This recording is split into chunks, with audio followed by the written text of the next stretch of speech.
एक गांव में एक गरीब किसान रहता था।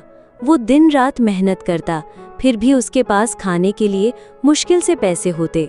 एक दिन किसान को झाड़ियों में एक अजीब सी मुर्गी मिली। वो साधारण मुर्गी नहीं थी, उसके पंख सोने जैसे चमक रहे थे।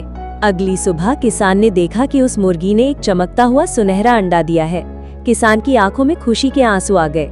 हर दिन मुर्गी एक सुनहरा अंडा देती और किसान उसे बेचकर पैसे कमाता। धीरे धीरे किसान का घर भरने लगा और वो अमीर हो गया।